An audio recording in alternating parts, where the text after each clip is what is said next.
we meet Ben Pincus. With over 10 years of global sales and leadership experience, Ben's career focus has been helping teams, organizations, and brands sell and communicate more effectively and efficiently. His career stretches across multiple industries, including sports and entertainment, SaaS and consulting, and he has held positions with the Aspire Group as Director of Australian Operations and most recently as the Sales Strategy Practice Lead at Scaled Consulting. Ben, welcome to the show. This is a series that we are doing. We are calling it Fixing the 5% Problem. But before we get into it, tell us a bit about you and where you are. Yeah, well, first, thanks for having me, Spanjan. My name is Ben Pincus. I'm the head of sales at Scaled Consulting. We're based in Austin, Texas, but I'm talking today from New York. Excited to be here. I think this is a really relevant topic, just whichever side you're on it. So we're really looking forward to the conversation today. Wonderful. Welcome again. So let's dive right in. So we have this stat, and depending upon whether you're looking at Forrester or Gartner or whichever other sources, the conversion rate from lead to close ranges between 1.8% to 7 or 7.8%, depending upon the geography and the industry you are talking about. I'm sure there are some outliers. There are some industries which are doing better, but that's the median. That's where most industries will fall. And anywhere else, if we said the success rate is 5%, we would have been classified as abysmal failures. I mean, think of a movie which collects only 5% at the box office. You know what I mean, right? Yep. So the basic question is, Ben, what got us here? Yeah. I think the simplest way to put that is we're not meeting buyers where they are. Again, we were just talking about this before we got started. You can cut data any way you want and show positives in any situation or negatives in any situation. But I really think when we dive in, the problem is that the messaging hasn't really changed a whole lot. Where we're putting the message has slightly changed, but we're not putting the right message in the right channel to the right people at the right time. And we've got the ability to do that in a way that we never have before. And I don't mean in an automated sense, I mean in a tactical sense. And so the biggest issue that I see is the modernization of the sales process, right? You talk about, Gartner did a survey where the overwhelming response, I think it was, people spend less than 20% of their time in the sales process actually dealing with a salesperson. Yes. It's like 33% of people said they didn't want to talk to a salesperson at all. They just wanted to buy their thing. And obviously for more complex decisions, you never know.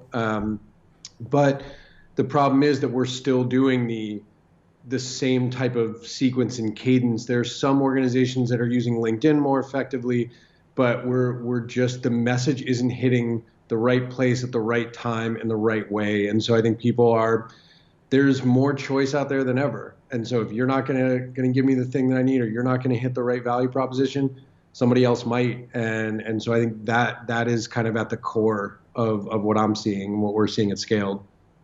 Interesting. So let's unpack thought a bit. Okay. So we are talking of the place, the message, and not meeting the buyer where they are. And I would like to add to it the fact that all this activity is centered around only the low-hanging fruits, right? Absolutely. So one of the problems of the current state is that we are impatient. We are talking of quarterly targets, which means there is no nurturing happening, and we're impatient because we don't want to nurture. We want to meet you and sell you something today. Okay? That's my goal, because my boss has told me that I have to make A, B, C, D, and I have to meet this target.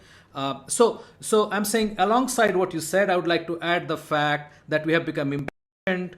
We are not actually building the trust that we should be building over a period of time. We are looking at instant trust building exercises and not recognizing the fact that the buyer is actually in control of the buying process, and we are not.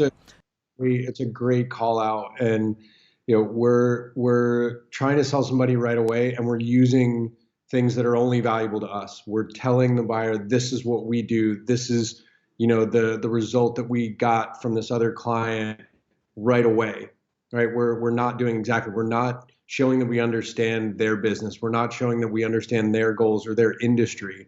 So yeah, I completely agree. It's, do you want to buy this thing? Do you want to buy this thing? Because part of that 5% issue is, if you look at what people consider a lead, it differs vastly across industry, even company, where someone's like, oh, we had a 2% conversion rate, but we had, 45,000 leads for this one campaign. They were just people. We didn't look at digging into ICP. We didn't look at, how these people match up with our current client. We didn't tier them. We're not doing those types of things. So yeah, it's just like everyone's getting the same message. Let's see what sticks, which it didn't work 5, 10 years ago, and it certainly doesn't work now. Right. So from your point, just to continue the thread a little longer about what landed us here, would you could you just break it up and say, look, these are the things that we are actually continuing to do. Like you said, 10 years back it was not working, but we are still doing it.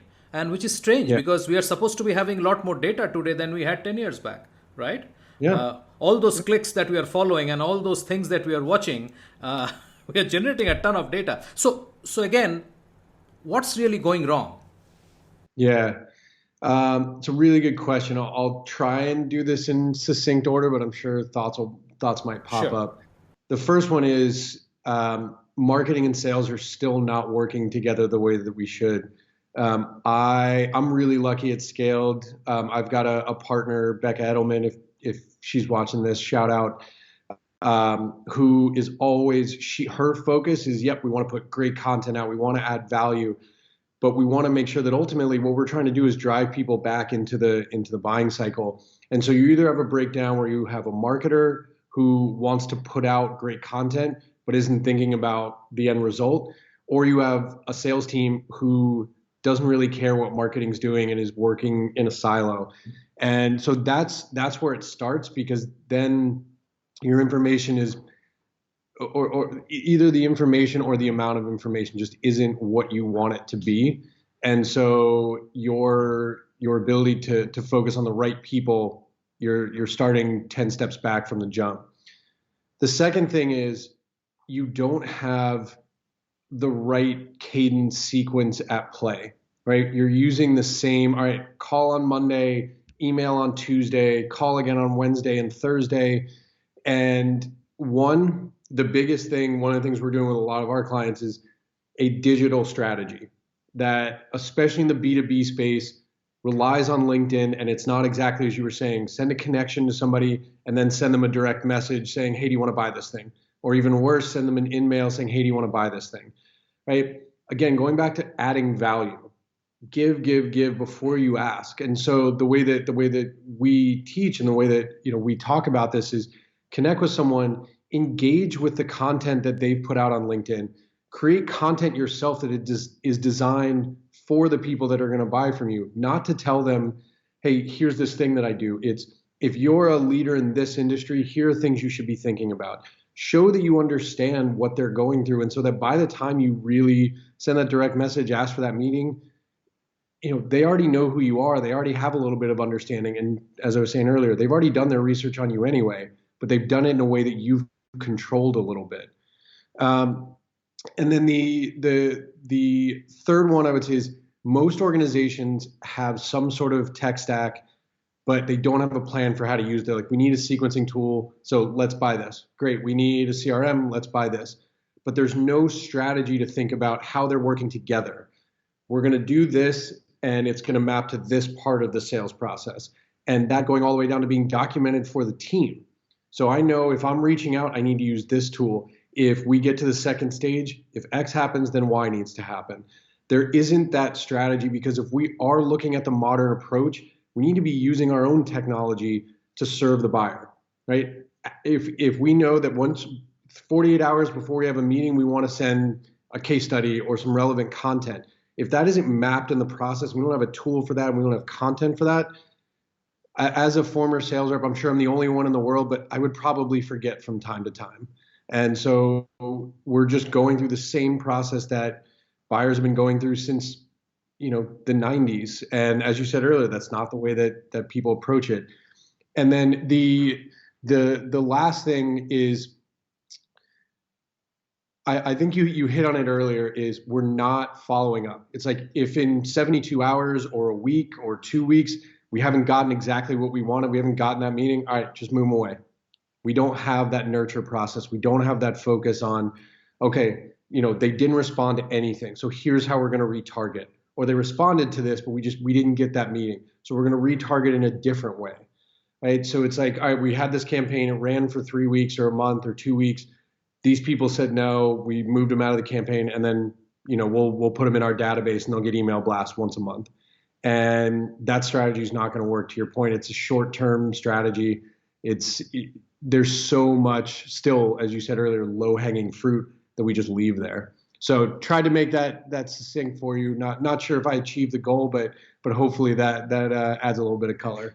Absolutely. So it definitely sort of gives a overview. And before I move to the solution part in terms of what you are seeing as working, what do you think we are missing out in terms of engaging early enough? So this whole concept of either build a ICP and then sort of work backwards from there, right?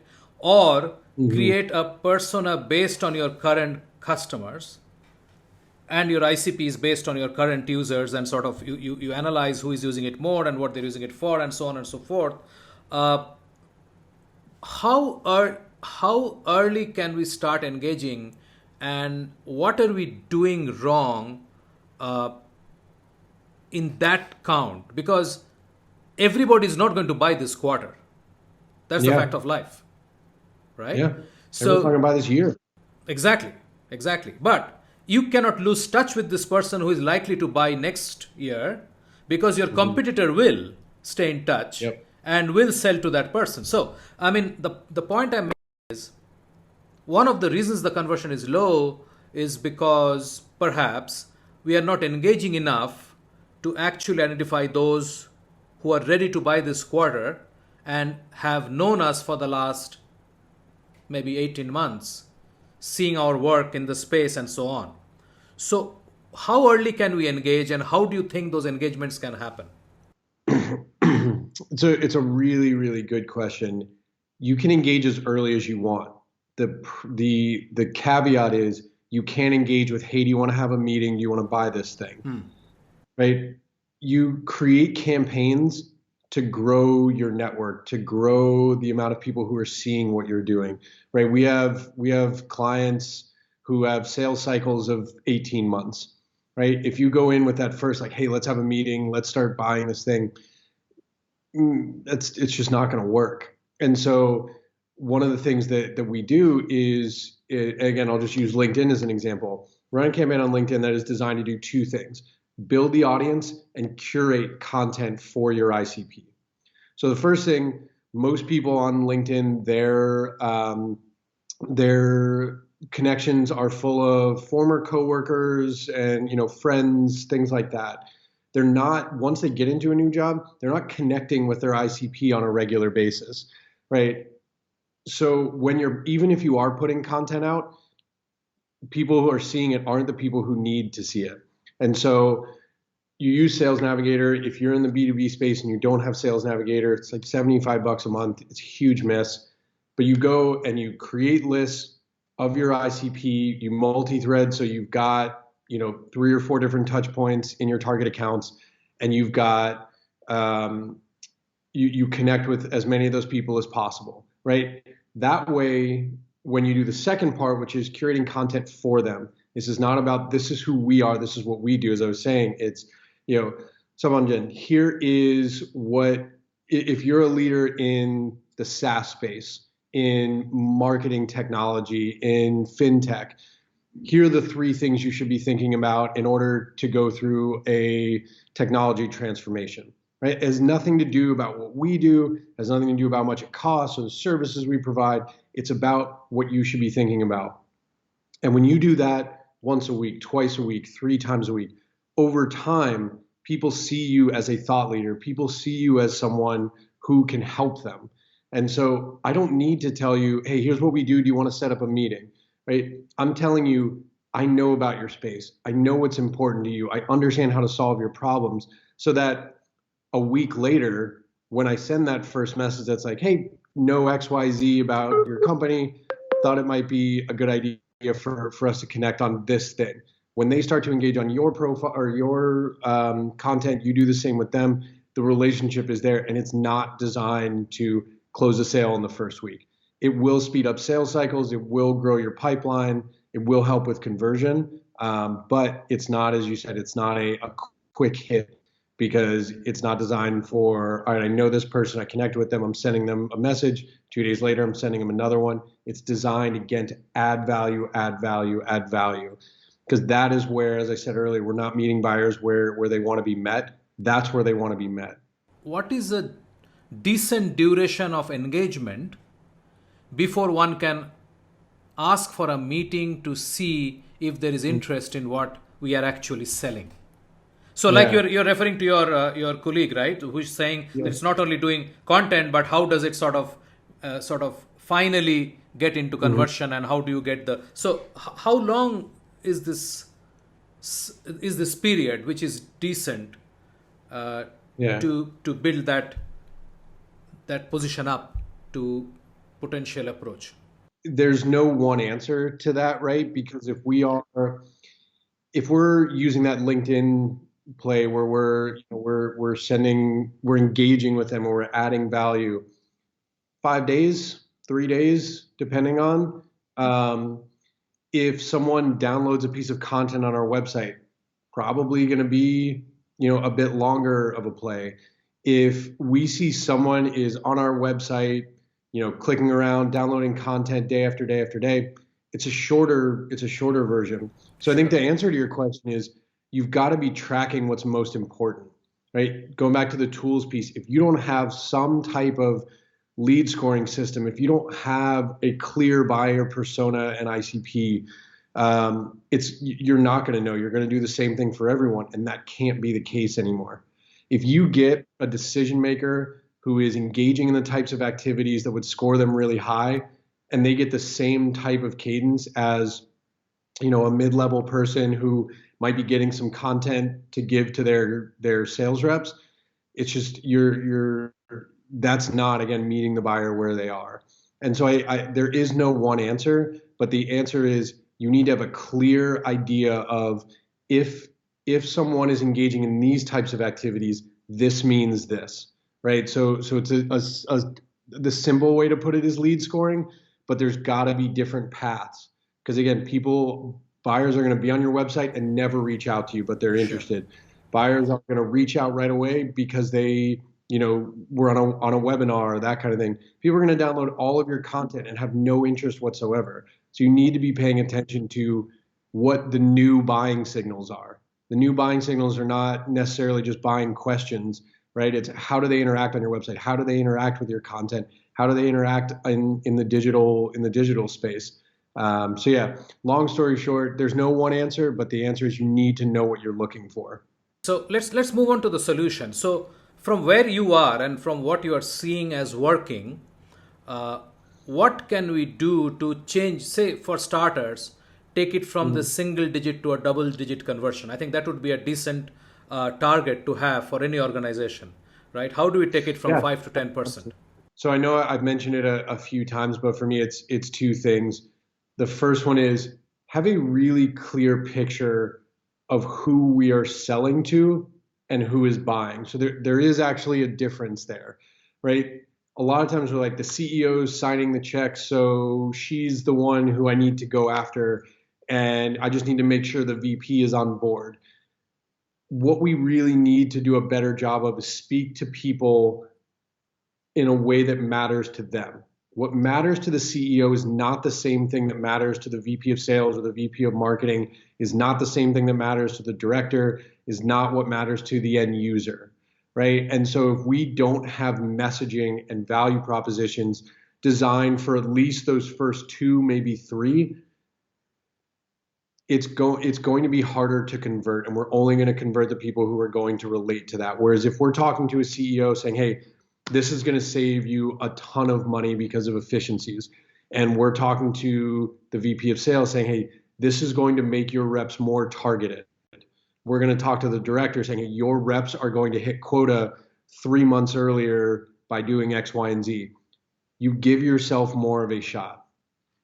So again, the idea of truly multi-threading, not just understanding who they are, but what's important to them, what are the value propositions that we have that matter to those people, and going forward that way. And the second thing, as I mentioned a few times, is lead with value. Lead with value. And I don't mean our value proposition. I mean, what should they be thinking about? What do we know that's going on in their industry, in their company, with their competitors that we think would be of value to them? Before we ask for a meeting, before we tell them what we can do to fix it, it's here's what's going on in your industry. If you're in this space, here's value, here's advice, here's results, here's data, right? Those kinds of things. And again, the kind of thought process that I get a lot when I have these conversations is we don't have a month to get a meeting with somebody. This doesn't take a month. To your point earlier, if you're willing to be patient for 3 days, 5 days, a week, this can drastically change your conversion rate and also the quality of the conversion. Because that's another thing.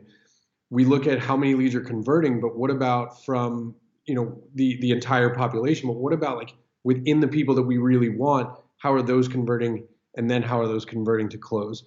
So again, to sort of wrap up a long-winded rant, it's meet people where they are, give the value that matters to the person you're talking to, not the same thing to everyone, and really, really focus on adding value before you ask for anything. Whatever I'm going to do, say I follow your prescription, Mm-hmm. it's very likely my competitor is going to do the same thing. And So I don't know if they would, but go ahead. yeah, so the point is that how do you truly differentiate yourself?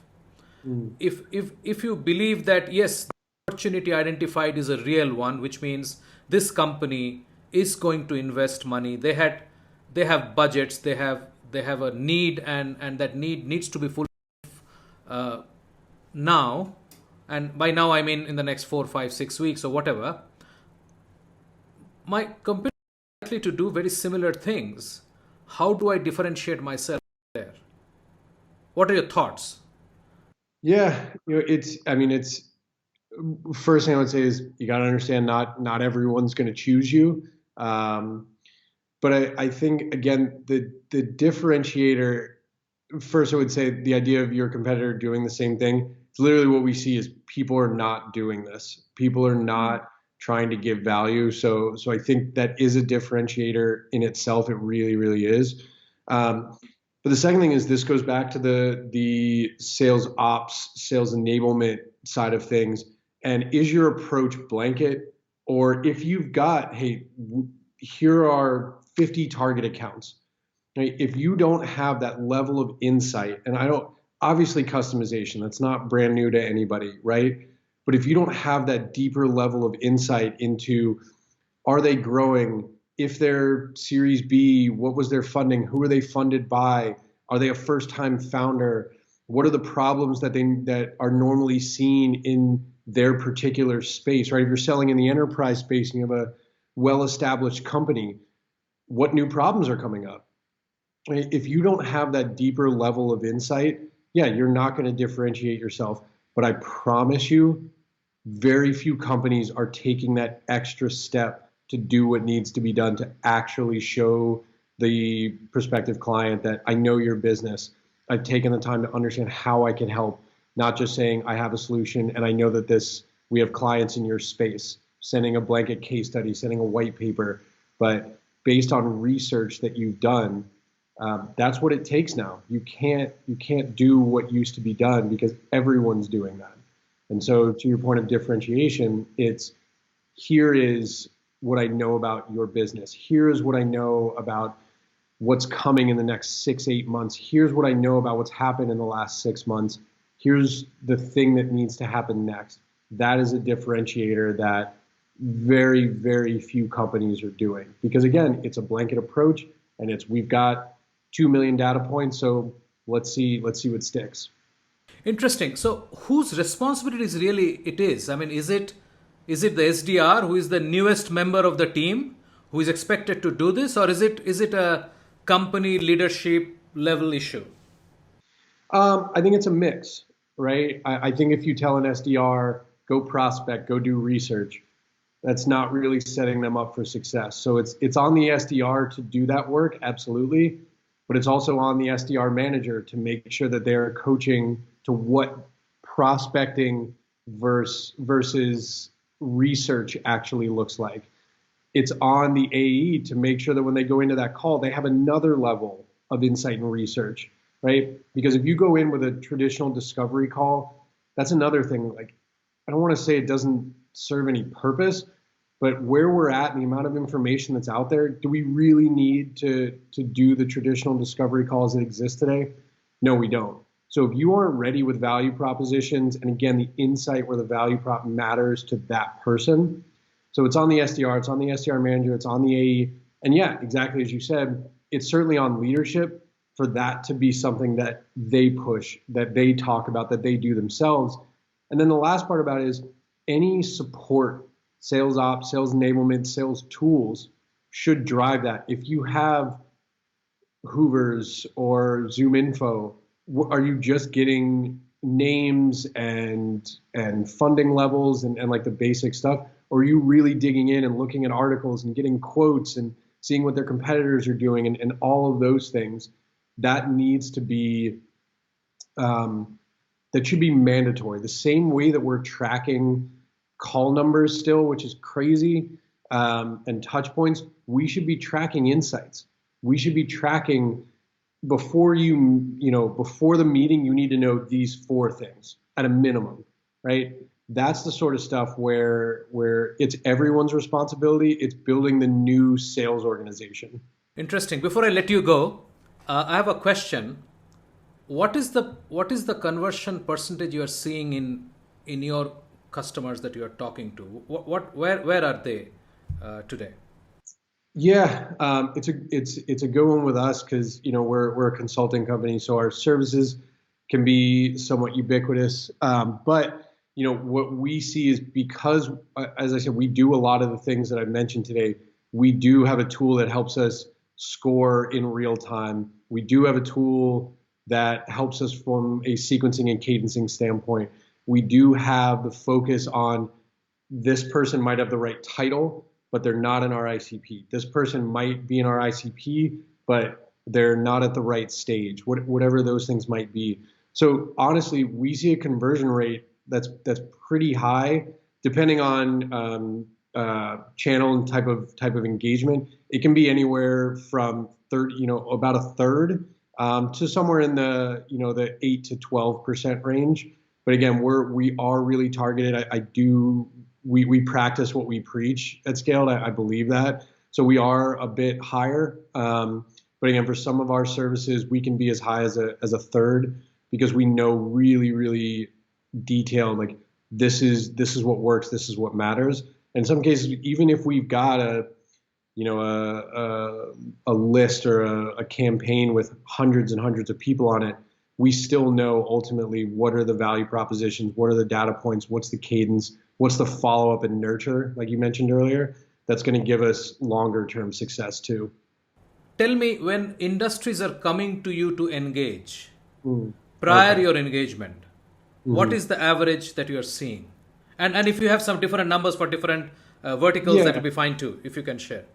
Yeah, I would say industry certainly, but it's also maturity of company. Because a lot of times when we're first starting out with companies, it's either they've just hired their first sales leader or they're doubling the size of their sales team, things like that. So it can change. But literally, I was talking with a customer yesterday who had 2 reps doing the exact same thing, the exact same campaigns, obviously different people, but same activities, all of that. One had a conversion rate of 1.3%. The other one was 0.04%. Obviously, there was a reason we were having a conversation. But I would say some of our more mature clients, you see it in the 2, 4. I would say that the highest I've seen is it's still less than 10. It's probably in the 7, 8% Right. range. But that's where again they're doing a lot of the things that we talk about. Where we see the gaps with them is scale, where they've got it working really well with a team of 2 or 3.